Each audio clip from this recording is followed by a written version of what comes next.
Through the OH3C, we're making larger impact here in Columbus. We're pleased to say that out of this initiative and our work here, we've created over 250 new affordable rental units for people that are living at or below 80% of their area median income. Cincinnati Development Fund was able to take on riskier loans to manage critical needs of the communities we serve. Initiatives like this and involvement from your private sector organizations who have the profit to invest and make an impact in these neighborhoods is key. We could not be happier that the work that CDFIs are doing across the country is being recognized by major banks, philanthropies, and investors, and we look forward to continuing this.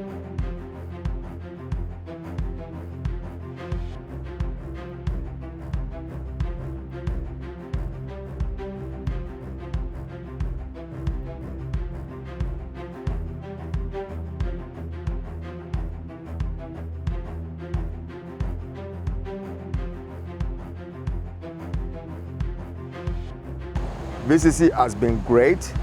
They come in and bridge a gap for developers, especially this building right here that we're talking about. If we had not bought this building, another year we would have lost it. ECDI impacted our business financially. They were a great startup support system for us. I believe that having resources, mentors is very important. The VCC they provided me the funding that was needed to facilitate a project at this level. I mean, local banks were, nice and they appreciated my credit score, but to get funding for business development was something that was a lot different in terms of the amount of funding that they would allow versus what VCC would allow. Being able to work with Village Capital Corp to be able to provide the stability that this project needs is really important. We've been able to make mistakes and learn from those mistakes, and it's not something that we would be able to do with a normal funder or any other normal partners. Through the partnership we have through OH3C, it's allowed us to fund our time and investment into the neighborhood through the trainings that we've been able to provide. Our entrepreneurship class has greatly improved, and through this they've been able to see the reality that is starting your own business. The Capital for Construction program was key in our success. We couldn't have bid some of the sizable jobs that we did bid without using the Capital for Construction for cash flow. We started doing rental development on a small scale of about 5 to 7 units a year. Then we formed a partnership with Ohio Capital Finance Corporation, and their financing allowed us to go to scale. So right now we're producing 27 units of affordable housing this year, and by the time it's all over we'll have about 140 units on the south side of Columbus. Our goal is to ensure that everyone who lived on the south side 10 years ago can still afford to be here now and 10 years from now. In addition to affordable housing investments, we're also supporting community development initiatives, such as small business and greater economic development for the community. Some of those projects are What the Waffle, a social enterprise just off of Long Street on the east side of Columbus, as well as the Trolley Barn District, a new market development down on the east side of Columbus as well. So not only are they a business partner, they are truly a friend indeed.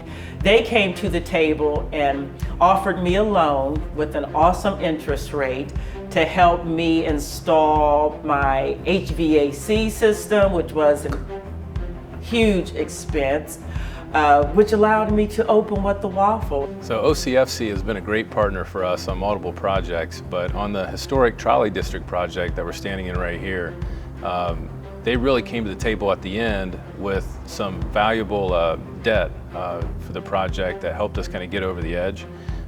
During the COVID-19 pandemic, we were the first organization in the region to immediately abate rents to every commercial tenant that was out there. We were able to do that because of the assets we had thanks to CDF, where cash was coming in that allowed us to take a little bit more of a risk and to take the pressure off the businesses to thrive.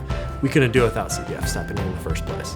The OH3C initiative allowed Cincinnati Development Fund to provide loans to nonprofit community development corporations that would not have been able to get traditional lending. One example of CDF's investments directly complementing our work for legacy residents is at the former Kroger site.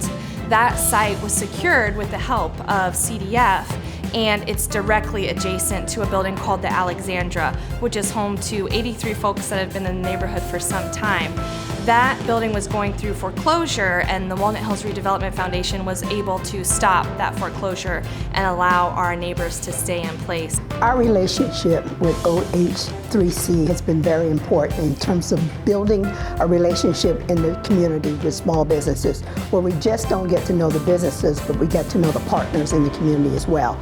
We want to make ourselves accessible to small business, and through the grant of OH3C, we were able to do that. It's been great that the Women's Business Center and ECDI have been able to provide so many services, and go forward, I think it'll be instrumental for small businesses to continue to have the support from these offices to help us to grow and really be able to get through these trying times.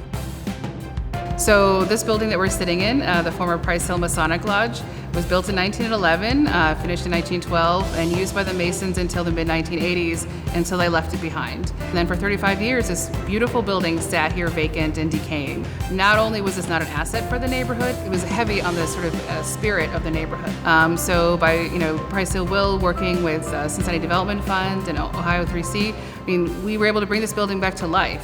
So what that means is this is a space for arts and community.